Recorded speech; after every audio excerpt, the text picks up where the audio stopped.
चलिए एक बार कंफर्म करें, स्क्रीन प्रॉपर विजिबल है आपको? हाँ विजुअल है सर, ये सर। आवाज भी आ रही है। Okay okay okay. ये किसी का म्यूजिक, हाँ ठीक है, okay fine. So last time we were talking about, yeah, I think we were there, and I have told you last time, this is the important figure, so we just have a look on this. तो कल हम बात कर रहे थे entry level की, और मैंने आपको कल बताया था कि ये बहुत इंपॉर्टेंट है। तो हम समझते हैं एक्चुअली ये क्यों इम्पोर्टेंट है। तो दोस्तों जैसे कि एक बार अभी 1-2 दिन पहले आसिफ जी का भी मेरे पास मतलब उनका भी क्वेश्चन था कि सर हम एंट्री कैसे लें 5 मिनट पे, तो वो चीज़ अपन यहाँ पे कवर करने वाले हैं। तो देखिए आप सामने एक डायग्राम दिख रहा है ना, इसमें कुछ हॉरिजॉन्टल लाइंस हैं, हॉरिजॉन्टल लाइंस हैं। तो उसमें आप, ये हॉरिजॉन्टल लाइन कुछ नहीं, ये आपके 1 घंटे 30 मिनट 15 मिनट में जो आप सपोर्ट और रेजिस्टेंस ड्रॉ करेंगे, ये वो है, ठीक है ना। बाकी आप पाइवट का भी यूज कर सकते हैं। पाइवट में एक बार बता दूंगा आपको, है ना, कोशिश करें आप अपने हाथ से ड्रॉ करने का, ठीक है ना। तो ये आपके सपोर्ट और रेजिस्टेंस है। अब सवाल ये आता है कि हम कौन कौन सी गलतियां करते हैं एंट्री लेते वक्त। तो जैसे मैंने आपको बताया है कि आप 5 मिनट की कैंडल पे एंट्री लें, तो सबसे पहले ये चार्ट एक बार एज्यूम करके चलें कि ये चार्ट 5 मिनट का है, ठीक है। और मैं यहाँ से, मतलब ये सपोर्ट था हमारा, यहाँ से हमारा प्राइस ऊपर जाता है, और हम बीच में कहीं, जब प्राइस ऊपर जाने लगता है तो हम बीच में कहीं यहाँ पे कहीं एंट्री ले लेते हैं। इस कैंडल पे, इस कैंडल पे या इस कैंडल पे हम एंट्री लेते हैं। हम भूल जाते हैं कि सामने रेजिस्टेंस है, शायद प्राइस रेजिस्टेंस से टकरा के नीचे लौट सकता है। हालांकि इस केस में ऐसा नहीं है, इस केस में ऐसा नहीं हुआ, वेल एंड गुड। बाकी हम करते क्या है, जब मार्केट हमारे हाथ से निकल जाता है और हम तब एंट्री लेते हैं। अक्सर क्वेश्चन आता है आप लोगों का कि सर जब जब कभी भी हम बाई की एंट्री लेते हैं तो मार्केट सेल पे चला जाता है, और हम सेल की एंट्री लेते हैं तो मार्केट बाय पे चला जाता है, what is the reason behind that.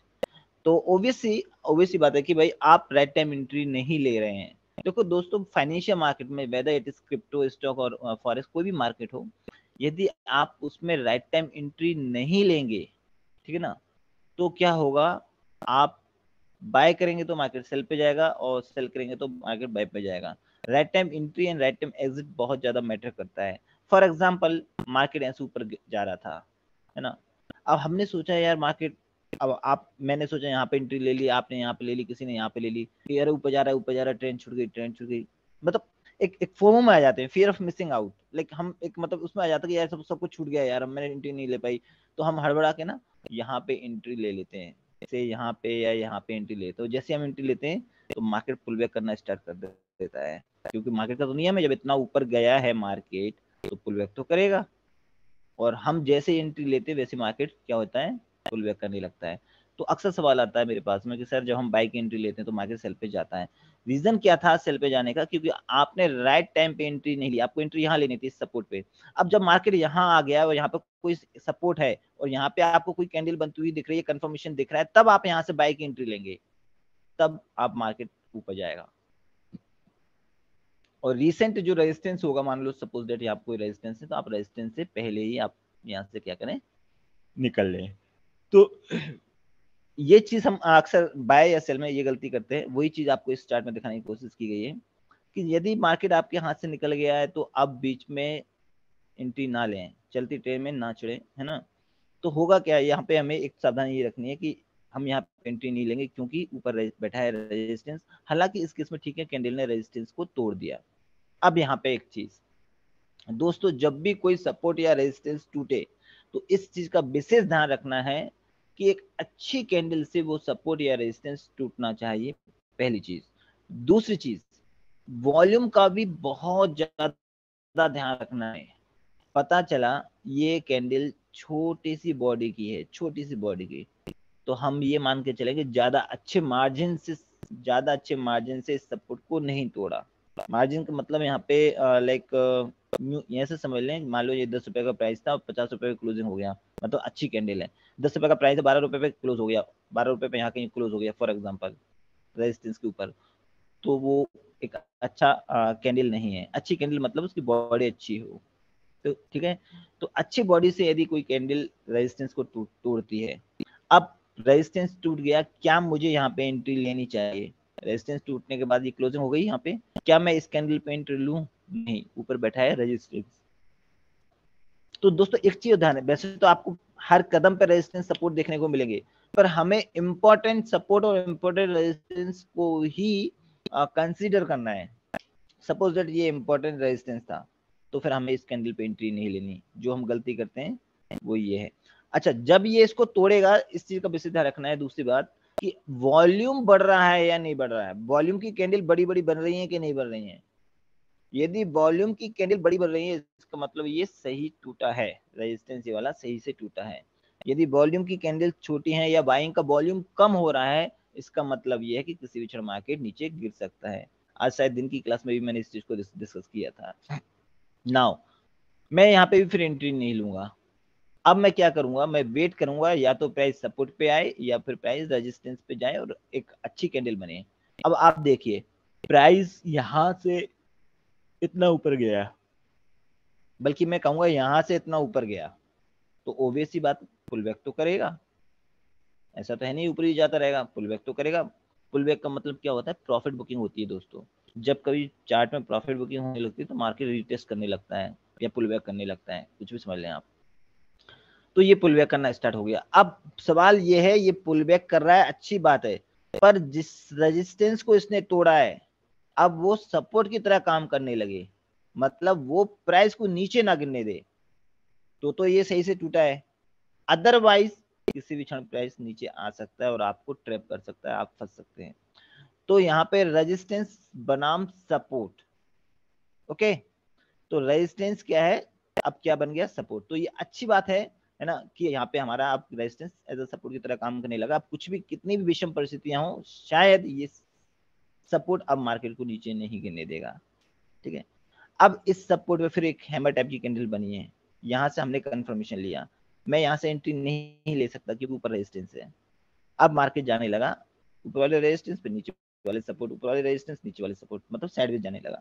तो मैंने आपको बताया कि साइडवेज मार्केट में हमें एंट्री नहीं लेनी है। कब? जब गैप छूटा है। क्योंकि आप मान के चलो यहाँ पे इस कैंडल को देखोगे, इससे कंफर्मेशन लोगे, आप यहाँ से बाइक एंट्री लोगे और आप यहाँ निकलोगे, तो आपको एक एक दो पिप का प्रॉफिट होगा, पता चला 5 पिप की फीस लग गई। तो साइडवेज मार्केट में यदि गैप ज्यादा होगा तो ही हमें एंट्री नहीं लेनी है, अन्यथा हमें एंट्री नहीं लेनी है। नाउ अब मार्केट इस तरह सपोर्ट रेजिस्टेंस करता है। अब आप ये देखिए, इस जगह पे आपको एक कैंडल दिख रही है, चाहे आप इसको हैमर बोल दें या ड्रैगन फ्लाई डॉजी बोल दें, जो भी आपको समझ में आ रहा हो, ये सपोर्ट पे बनी है। ओके, नाउ मुझे अगली कैंडल ने कंफर्मेशन भी अच्छा दिया है ना, अगली कैंडल ने कंफर्मेशन भी अच्छा दिया है। अब मैं इस कैंडल से एंट्री लूंगा। ये जिस कैंडल से मैं एंट्री लूंगा, ये चाहे रेड बने चाहे ग्रीन बने, वो मैटर नहीं करता दोस्तों। ठीक है ना, अब यहाँ पे रेड बन गई तो ऐसा नहीं है कि नहीं सर रेड बन गई अब मैं एंट्री लूंगा नहीं, नहीं, आपने कंफर्मेशन ले लिया है, आप यहाँ से एंट्री लें। आप इस कैंडल से जब एंट्री लेंगे तो इसकी पहली वाली कैंडल का ये जो लो है ना, ये आपका एसएल होगा। पर दोस्तों ये एसएल रिस्की एसएल रहेगा। क्यों? क्योंकि ये एसएल आपका ये जो सपोर्ट है ना, इसके ऊपर लगा दिया आपने, और जब आप सपोर्ट के ऊपर अपना एसएल लगाएंगे तो होगा क्या कि हो सकता है मार्केट रेजिस्टेंस से टकरा के फिर सपोर्ट पे आ जाए और आपका एसएल हिट हो जाए, या रेजिस्टेंस तो जाए ही ना प्राइस, है ना, थोड़ा सा ऊपर जाकर फिर आपके सपोर्ट पे आ जाए। और इस ये लाइन तो प्रॉपर सपोर्ट ले दे ही रही है, देखो यहाँ पे भी दिया है, यहाँ पे भी दिया है, तो ये और यहाँ पे भी दिया है, तो हम ये मान के चलेंगे अगली बार यदि ऊपर गया और ज्यादा ऊपर नहीं जा पाया तो नीचे यदि आया मार्केट, तो ये लाइन जो है ना सपोर्ट वाली, ये प्राइस को नीचे नहीं गिरने देगी। और एक सही एसएल कहाँ लगेंगे, लगाते हैं अपन, लगाते हैं सपोर्ट के नीचे। तो यहाँ पे हमारा सपोर्ट के नीचे हम अपना एसएल लगा सकते हैं। बाकी कुछ लोग क्या है, जिस कैंडल पे एंट्री लेते हैं उसकी पहली वाली कैंडल का लो अपना एसएल लगा देते हैं, पर ये एसएल थोड़ा सा रिस्की रहता है। नाउ मान के चलो मैंने अब यहाँ से एंट्री की, ये मेरा रिसेंट रेजिस्टेंस है, तो मुझे क्या करना है दोस्तों, रेजिस्टेंस से थोड़ा सा पहले ही निकलना है। ये सारी चीजें मैं 5 मिनट या 15 मिनट की बात कर रहा हूँ। ठीक है, तो कई बार क्या होता है, थोड़ा पहले निकलने की बात मैं क्यों कह रहा हूँ, कई बार क्या होता है मार्केट एग्जैक्टली उस रेजिस्टेंस पे नहीं पहुंचता, और कई बार उस रेजिस्टेंस से भी ऊपर निकल जाता है ना। तो हमारी कोशिश ये रहेगी कि हम थोड़ा पहले ही निकल जाएं, क्योंकि रेजिस्टेंस है, कहीं ऐसा ना हो प्राइस रेजिस्टेंस से टकरा के नीचे लौट आए, तो हम पहले ही निकल जाएंगे, ठीक है। अब हम बात करते हैं इस रेजिस्टेंस को, इस लाइन जो है ना, ये रेजिस्टेंस को टूटने की। अब हम वेट करेंगे, ऐसा नहीं है कि बिना इस रेजिस्टेंस के टूटे हम एंट्री ले लें। अब हम यहाँ पे वेट करेंगे कि कोई अच्छी कैंडल इस रेजिस्टेंस को तोड़ दे। पहली वाली कैंडल ने कोशिश की पर बॉडी अच्छी नहीं थी और तोड़ भी नहीं पाई। क्लोजिंग भी देखो रेजिस्टेंस के नीचे मिला है, क्लोजिंग भी रेजिस्टेंस के नीचे मिला है, मतलब इसने सही से नहीं तोड़ पाया। तो ठीक है, हम अगली कैंडल का इंतजार करते हैं। अगली कैंडल ने तोड़ा पर अच्छी बॉडी नहीं थी, थोड़ा सा रेजिस्टेंस लाइन से थोड़ा सा, एक मतलब बहुत छोटा सा ऊपर क्लोजिंग दी है।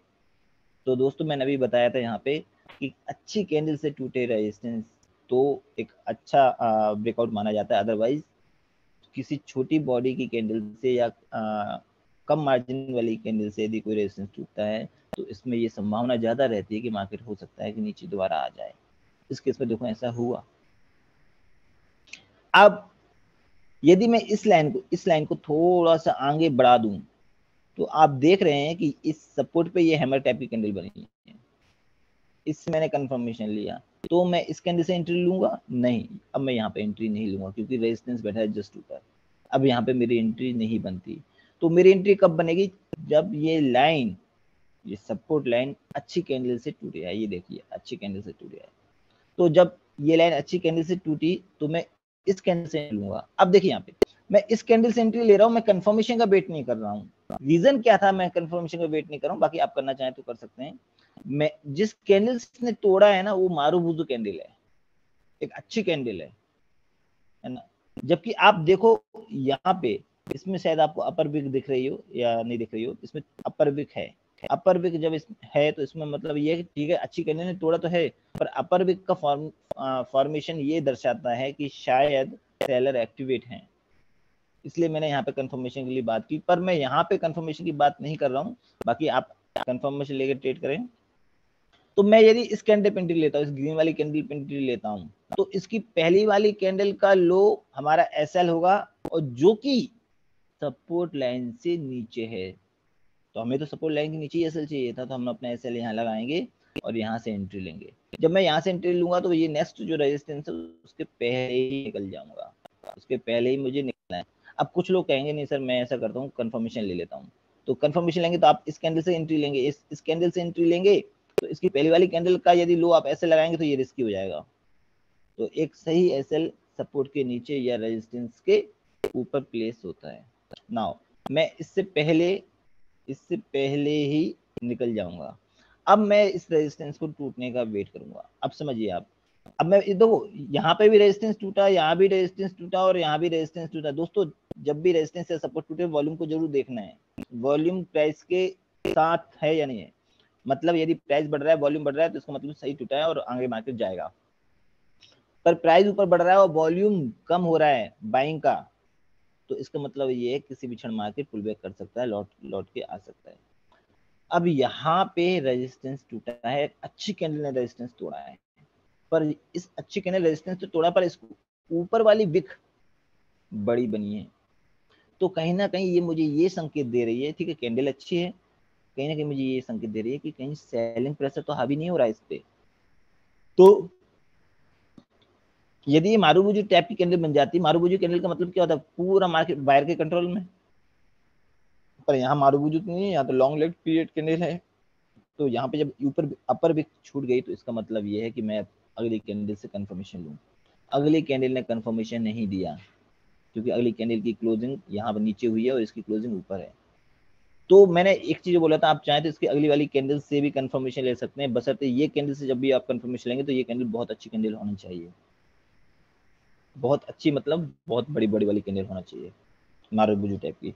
तो ये भी वैसी कैंडल नहीं थी, तो इसका मतलब ये है कि ये जो टूटा है ना ये फेक आउट है, ये फेक आउट है। तो देखो मार्केट फिर दोबारा से नीचे आ गया। तो फिर हम फिर वेट करेंगे अगली बार रेजिस्टेंस को टूटने का। तो जब तक हमारा रेजिस्टेंस टूट नहीं जाता, और रेजिस्टेंस टूट गया तो अच्छी कैंडल से टूटना चाहिए। और यदि अच्छी कैंडल से टूटा है, मान लो मारूबुजू टाइप की कैंडल से टूटा है, तो आप कंफर्मेशन का वेट ना करें, है ना। वैसे एक अच्छी आदत तो होती है कंफर्मेशन के साथ ट्रेड करें।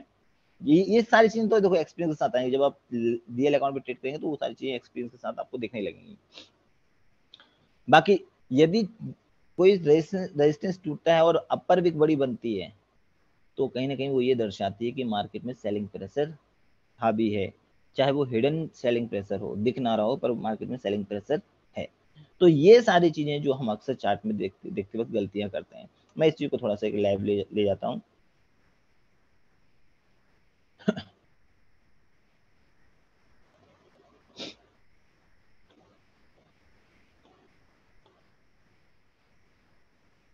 Let me zoom it.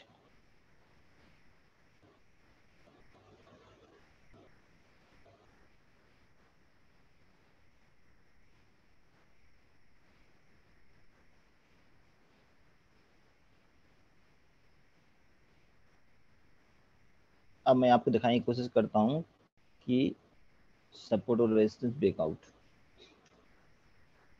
तो चलते हैं, यहीं से बात करते हैं। नाउ सी, यदि मैं यहाँ पे एक लाइन ड्रॉ कर लेता हूँ, क्योंकि अब प्राइस काफी टाइम यहाँ आ गया है, तो मैं ऐसा करता हूँ, यहाँ पे एक पैरेलल चैनल ड्रॉ कर देता हूँ। ठीक है, अब देखिए ये शूटिंग स्टार कैंडल है, शूटिंग स्टार कैंडल रेजिस्टेंस पे बनी है, इसने कंफर्मेशन दिया, मुझे इस कैंडल पे एंट्री लेनी है। ठीक है, अब देखो मैं जब इस कैंडल पे एंट्री लूंगा और यहाँ पे देखो पास में दूर दूर तक कुछ भी नहीं है, कुछ भी दिख नहीं, कुछ भी नहीं दिख रहा। मैं इसको टाइम फ्रेम 30 मिनट है, इसको थोड़ा और छोटा कर लेता हूँ, 5 मिनट कर लेता हूँ।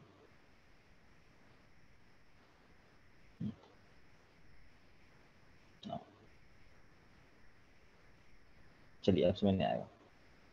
अब देखिए ये मार्केट जब नीचे ऊपर गया, ये क्या था, रेजिस्टेंस था ना, ये रेजिस्टेंस टूटा और वॉल्यूम भी बढ़ रहा है और कैंडल भी ठीक ठाक है। एक्चुअली कैंडल आपको छोटी सी दिख रही है, कैंडल आपको छोटी सी दिख रही है, पर ठीक है, वॉल्यूम प्राइस को रिस्पेक्ट कर रहा है, प्राइस ऊपर जा रहा है, वॉल्यूम भी बढ़ रहा है, इसका मतलब ये है मार्केट थोड़ा और ऊपर जाएगा। तो कितना ऊपर जाएगा, तो सबसे पहला सवाल, तो सबसे पहला ये है आपका रीसेंट सपोर्ट कहाँ है। रीसेंट अपना ये जो जोन है, पहला तो ये। अब यदि वॉल्यूम और भी बढ़ रहा है तो फिर ये इसको तोड़ देगा। फिर दूसरा अपना ये, यदि वॉल्यूम यहाँ पे बाइंग का बढ़ता चला जाए, ठीक है। हाँ, अब यदि मान के चलो वॉल्यूम अचानक कम होने लगे, जैसे देखो इस कैंडल से ये कैंडल छोटी बनी है, अगली कैंडल और छोटी बन जाए 5 मिनट की, तो समझ लेना वॉल्यूम कम हो रहा है, कम हो रहा है वॉल्यूम। तो इसका मतलब ये है कि ये जो है ना, ये लाइन, मेरी डॉटेड लाइन, यहीं पे कहीं पे ये अपना रेजिस्टेंस ले लेगा और मार्केट नीचे आ जाएगा। अब अपन देखते हैं यहाँ पे, जैसे यहाँ पे देखें, देखिए ये सपोर्ट था, इसने तोड़ा है, ये सपोर्ट को, इसने इस सपोर्ट को तोड़ा है। तो मैं ये देखूंगा क्या सेलिंग का वॉल्यूम बढ़ रहा है। हाँ, सेलिंग का वॉल्यूम बढ़ रहा है, इसका मतलब ये सही टूटा है, ये टूटा है तभी तो इसने सपोर्ट को अब रेजिस्टेंस बना लिया। चलिए और दूसरी तीसरी जगह देखते हैं, कहीं कोई सपोर्ट या रेजिस्टेंस टूट रहा हो तो।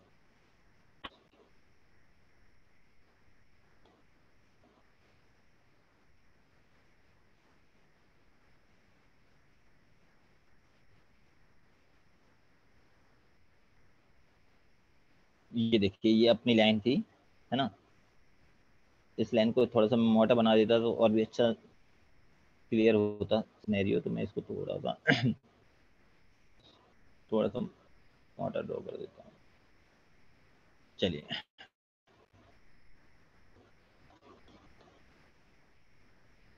देखिए मार्केट ने इस रेजिस्टेंस को तोड़ा है। ध्यान रहे दोस्तों, रेजिस्टेंस टूटेगा तो रेजिस्टेंस सपोर्ट की तरह काम करे, प्राइस को अब वो नीचे न गिरने दे, है ना। तो यहाँ भी आप देखो, यहाँ पे एक्चुअली क्या कि देखो मैं बताऊँ ना, इसको चार्ट को थोड़ा सा छोटा बड़ा करने में ये वॉल्यूम छोटा दिख रहा है, देखो अब दिखने लगा बड़ा वॉल्यूम। देखो प्राइस ऊपर जा रहा था धीरे से वॉल्यूम कम हो रहा था, यहाँ तक वॉल्यूम बाइंग का कम हुआ, मतलब इस कैंडल तक कम हुआ। तो हमारे दिमाग में ये ख्याल आना चाहिए वॉल्यूम कम हो रहा है मतलब मार्केट यहाँ से कहीं से रेजिस्टेंस लेगा, है ना। पर अचानक ही वॉल्यूम बढ़ने लगा, और जब वॉल्यूम बढ़ने के साथ में ये ब्रेकआउट दिया इसने, इसका मतलब ये है कि ये सही ब्रेकआउट है, मतलब ये रेजिस्टेंस जो है अब सपोर्ट की तरह काम करेगा। मैं अभी आपको फेक वाला भी बताता हूँ। फेक वाला भी कहीं दिखेगा तो मैं अभी आपको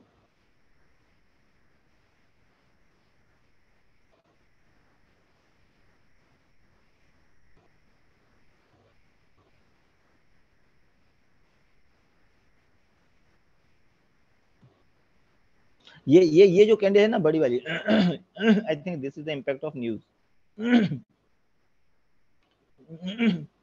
प्राइस ऊपर जा रहा था, बाइंग का वॉल्यूम धीरे धीरे कम हो रहा था, तो इसका मतलब ये है कि प्राइस सिर्फ न्यूज के कारण ऊपर गया है ना, और बहुत जल्दी नीचे आ जाएगा। तो ये आपको यहाँ पे दिख ही रहा है,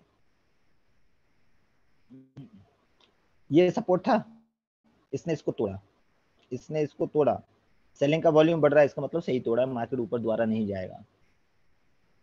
अब देखो ना सेलिंग का वॉल्यूम,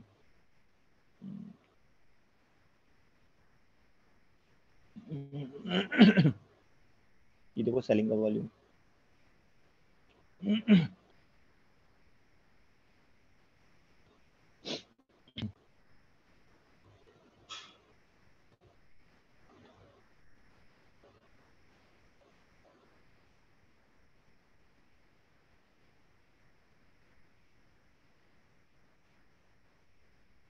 अब देखिए यहां से प्राइस ऊपर जा रहा था, वॉल्यूम ठीक ठाक था, है ना, लगभग लगभग यहाँ तक वॉल्यूम बढ़ा, ये बीच में एक कैंडल है रेड,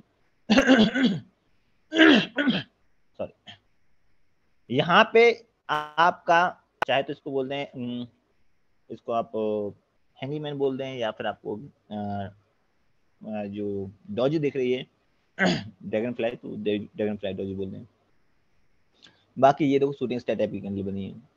अब यहाँ से प्राइस नीचे जा रहा है और सेलिंग का वॉल्यूम धीरे धीरे कम हो रहा है।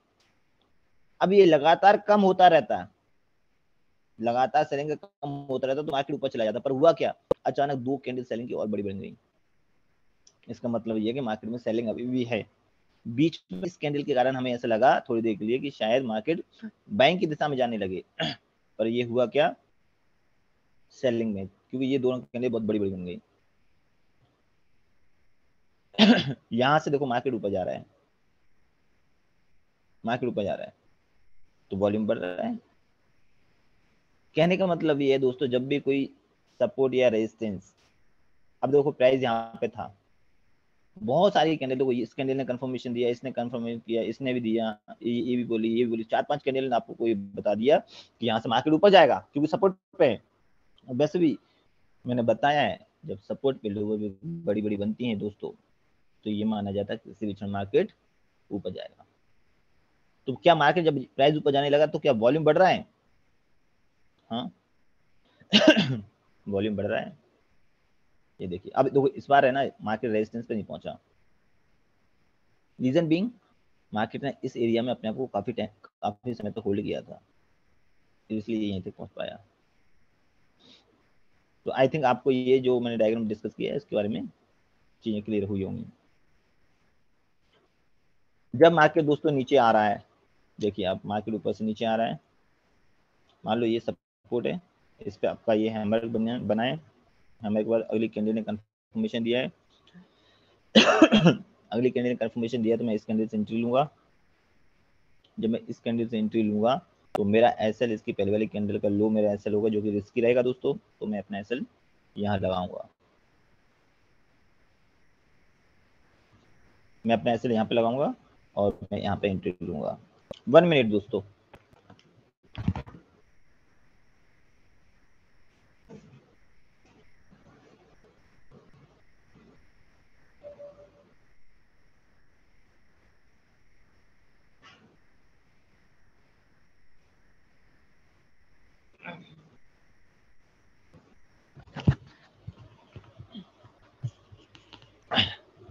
हाँ,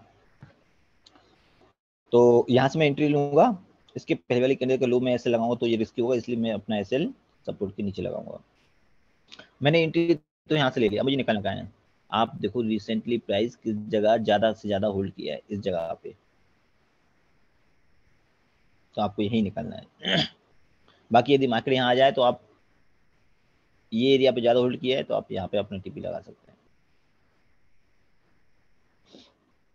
ये देखिए ये डायग्राम, यदि आप अपना एसएल, रेड वाली लाइन एसएल है, मार्केट सपोर्ट और रेजिस्टेंस, सपोर्ट और रेजिस्टेंस, सपोर्ट और रेजिस्टेंस के बीच में मूव कर रहा है।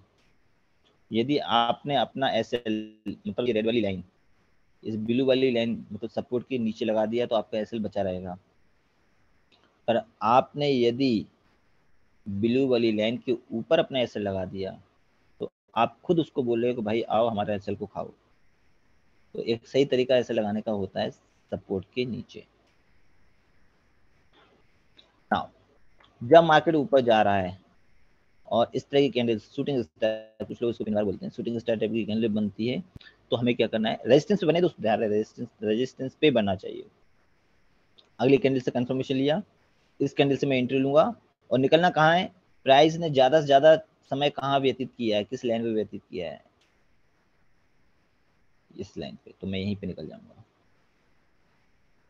अब ये मेरा क्या था, सपोर्ट था, इसमें इन्वर्टेड हैमर बना, कंफर्मेशन मिला, यहाँ से मैं बाई की ट्रेड लूंगा। बाकी जब मैं यहाँ से बाई की ट्रेड लूंगा तो ये ट्रेड थोड़ी सी रिस्की रहेगी क्योंकि यहाँ पे रेजिस्टेंस है, हालांकि इंपॉर्टेंट रेजिस्टेंस नहीं है, 3-4 कैंडल ही बनी है, यहाँ पे कहीं ऐसा कोई रेजिस्टेंस नहीं है, यहाँ पे सही ध्यान है, तो हल्का सा रिस्की है। बाकी आप यहाँ पे ऐसा ले गए, आप अपनी बाई की ट्रेड ले सकते हैं। तो देखिए मार्केट ऊपर चला गया।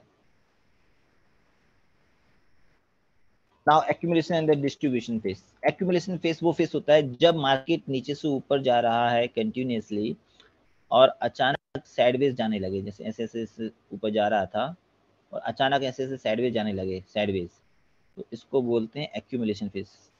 इसमें अमूमन ये माना जाता है कि मार्केट ऊपर ही जाएगा, पर ध्यान रखना है जब ये ऊपर जाए तो आपको वॉल्यूम चेक करना है कि वॉल्यूम बढ़ रहा है कि नहीं बढ़ रहा। वॉल्यूम नहीं बढ़ रहा है इसका मतलब ये ऊपर नहीं जाएगा, ये नीचे ही आएगा।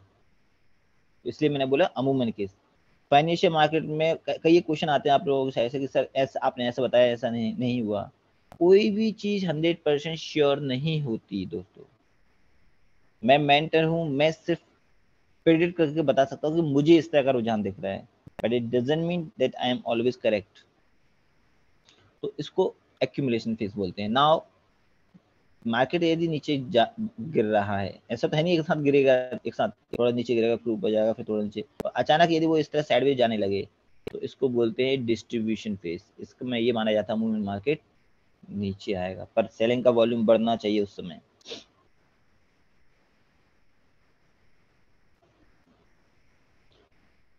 और यहाँ पे advancing face is nothing but it is just like accumulation face है ना, तो कोई ज्यादा खास वो नहीं।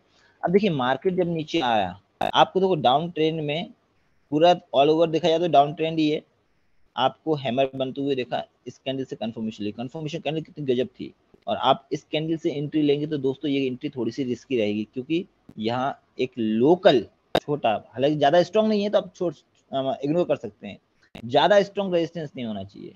तो ये तो थोड़ी देर के लिए मार्केट ने यहाँ पे होल्ड किया था। जब आप इस कैंडल से एंट्री लेंगे तो आप वॉल्यूम को जरूर ध्यान रखेंगे कि आप बाइंग का वॉल्यूम स्ट्रॉन्ग है, बाइंग का वॉल्यूम स्ट्रॉन्ग है मतलब इस रेजिस्टेंस को वो आसानी से तोड़ देगा, ये छोटा वाला रेजिस्टेंस आसानी से तोड़ देगा, और वही हुआ। Now engulfing candle. तो इंगल्फिंग कैंडल के बारे में देखते हैं। बुलिश और बेयरिश इंगल्फिंग कैंडल हमने लास्ट क्लास में डिस्कस किया था, अब उसको देखते हैं। देखो जब मार्केट नीचे आ रहा है, आप देखिए ये इंगल्फिंग कैंडल फॉर्मेशन है, तो मुझे इसकी अगली वाली कैंडल से कंफर्मेशन चाहिए थी, नहीं दी कंफर्मेशन। ध्यान रहे ये सारी कैंडल दोस्तों सपोर्ट या रेजिस्टेंस पे बने हैं। I repeat, this whole candle should form either on the support और रेजिस्टेंस। ऐसा नहीं है कि बीच में कहीं भी बन जाए, कहीं भी आप इसको देखते हो, कहीं भी अपन को ट्रेड लेनी है, नहीं। नाउ यहां से हमें कंफर्मेशन लेना था, नहीं मिला, तो मैंने आपको एक चीज बोला था, आप इसके अगले कैंडल से भी कंफर्मेशन ले सकते हैं, बशर्ते वो कैंडल अच्छी कैंडल होना चाहिए। तो देखो अच्छी कैंडल है, काफी बड़ी बॉडी है, तो मैं कंफर्मेशन ले लिया मैंने इससे। यहाँ से अगली वाली कैंडल से मैं एंट्री लूंगा और इसकी पहली वाली कैंडल का लो मेरा एसएल होगा। बाकी ये एसएल थोड़ा सा रिस्की रहेगा, ध्यान रहे। तो मेरा जो रिसेंट जो सपोर्ट होगा ना उसके नीचे मैं अपना एसएल लगाऊंगा, और मेरा टीपी कहाँ होगा, रिसेंटली मार्केट जिस लेवल पे अपने आप को होल्ड किया वो मेरा टीपी होगा। बियरिश इंगल्फिंग कैंडल, ये देखिए बियरिश इंगल्फिंग कैंडल, इस कैंडल से मैंने कंफर्मेशन ली। यदि मैं इस कैंडल से एंट्री लेता हूं तो ये एंट्री मेरी रिस्की हो जाएगी, क्यों, मैं इस कैंडल से एंट्री लूंगा, इसकी पहली वाली कैंडल का हाई यदि मैं ऐसे लगाता हूं तो ये मेरा ऐसे हिट हो जाएगा, तो एक सही एसएल तो यहाँ लगेगा यहाँ पे, बाकी यहाँ पे मेरी एंट्री रिस्की क्यों हो जाएगी, क्योंकि नीचे सपोर्ट है, प्राइस सपोर्ट से टकरा के वापस आ सकता है, और इसके इसमें ऐसा हुआ ये जो सपोर्ट एरिया था इससे प्राइस टकराया और ऊपर आ गया और अब एसएल चला गया। ये देखिए DLE सिंगल फिन, इससे कंफर्मेशन लिया, मैं यहाँ से सेल की एंट्री लूंगा, मुझे निकलना कहाँ है, इस लेवल पे। बाकी देखो यहाँ पे इस लेवल पे प्राइस नहीं आया, हो सकता है आपका एसएल चला गया। हरामी पैटर्न देखिए, ये हरामी है, mother candle and baby candle, इस कैंडल से कंफर्मेशन लिया, यहाँ से मैं सेल की एंट्री लूंगा, मुझे निकलना कहाँ है, रीसेंट सपोर्ट वाला एरिया, यहाँ निकलना है। जब मैं इस कैंडल पे एंट्री लूंगा तो इसकी पहले वाली कैंडल का हाई मेरा एसएल होगा, बाकी ये एसएल रिस्की रहेगा, तो आप इस रेजिस्टेंस के ऊपर एसएल लगाएं।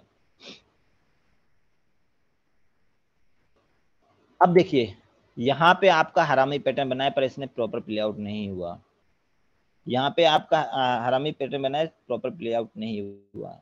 ये डायग्राम इसलिए डाले गए हैं कि ऐसा जरूरी नहीं कि हमेशा जो मैं बता रहा हूँ हमेशा ही प्ले आउट होगा, बिल्कुल हमेशा ही ऐसा ही होगा, है ना। तो ये डायग्राम डालने का यहाँ पे मतलब ये है कि अमूमन ये चीजें प्ले आउट होती हैं, है ना। बाकी आपको और भी चीजों से एक्यूरेसी लेनी पड़ती है, जैसे मैंने आपको बताया, आप कैंडल से लें, कंफर्मेशन लें, वॉल्यूम देखें, आगे मैं इंडिकेटर भी बताऊंगा, है ना। आगे आप DXY को भी चेक करें, DXY के अगेंस्ट चलता है मार्केट दोस्तों, तो DXY के अगेंस्ट चलेगा मार्केट, तो DXY को भी अपन को चेक करना होता है एंट्री लेते वक्त। तो अभी तक हमने जो देखा है वो एंट्री के लिए हमने सपोर्ट रेजिस्टेंस देखा, कंफर्मेशन कैंडल्स देखी, हमने वॉल्यूम देखा, अभी हमें इंडिकेटर और DXY को देखना बाकी है। इन सारी चीजों से हमें कंफर्मेशन लेना और साथ में न्यूज। DXY क्या होता है? हाँ, डॉलर इंडेक्स में आगे बताऊंगा इसको, डॉलर का इंडेक्स। ओके ठीक है, तो दोस्तों मैं यहाँ पे आज की क्लास को मैं यहीं पे बाइंड अप करता हूँ। हैमर हैंगिंग में आप याद रखना, कल यहाँ से स्टार्ट करना है ना। तो बाकी मैं आपके क्वेश्चंस पे आ जाता हूँ, जो भी आपके क्वेश्चंस हैं आप मेरे से पूछ सकते हैं। एक मेरा क्वेश्चन था सुरेंद्र जी, जी। बेसिकली मैं अभी डेमो पे थोड़ा ट्रेड कर रहा था, तो हम्म। इसमें देख रहा हूँ कि इसका स्प्रेड कम ही नहीं होता है, 30 मिनिमम हर एक हमेशा, चाहे वो उनके जो डेमो अकाउंट है ट्रेडिंग ना, हाँ आवर्स हाँ हैं। डेमो अकाउंट है। हाँ, और वो वहाँ पे एक्चुअली क्या नहीं हो पाता, क्योंकि एक्चुअली वो रियल एपीआई से कनेक्ट नहीं होता ना, वो तो अच्छा आपके लिए गेम खेलने के लिए। हाँ, अच्छा, वो डेमो रियल इसलिए एपीआई, दिखाई देता है। हाँ हाँ, वो रियल एपीआई से कनेक्ट नहीं होता ना, वो तो आपके लिए गेम बना के दे दिया कि भैया ये गेम खेलो, कॉइन अर्न करो। वो जो बच्चे नहीं होता ना, वो वो चीज है, ओके क्योंकि वो ओके रियल ओके, एपीआई नहीं है ना भाई, real API real price fluctuation नहीं होता वहाँ पे। अच्छा ओके, मुझे लग रहा था कि मतलब कि कभी भी देखो वो 30 से नीचे नहीं होता है, तो मैंने कहा कि ऐसे तो हम्म। कभी भी एंट्री लो $30 सबसे पहले कटता है। 0.01 की ट्रेड पे आप यदि 30 का स्प्रेड लग रहा है तो आपका 30 सेंट लगेगा, 3 सेंट लगेगा। जी जी जी, जी। 3 सेंट।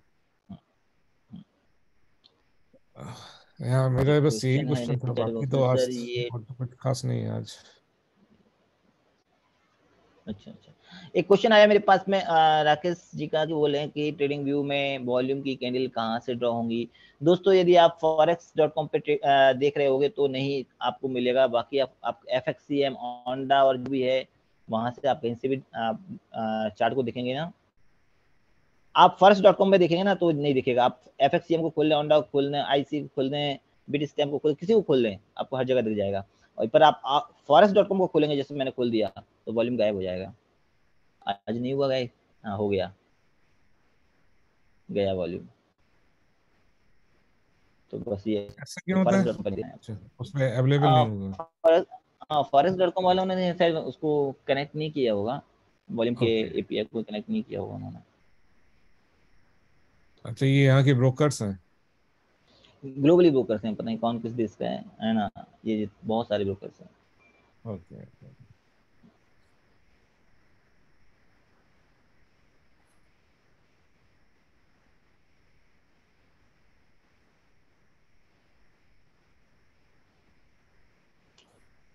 चलिए फिर दोस्तों आज की क्लास को करते हैं बाइंड अप। शुभ रात्रि, शब्बा खैर, good night friends. Good night sir, good good night night. Sir, good night. Good night, good night friends.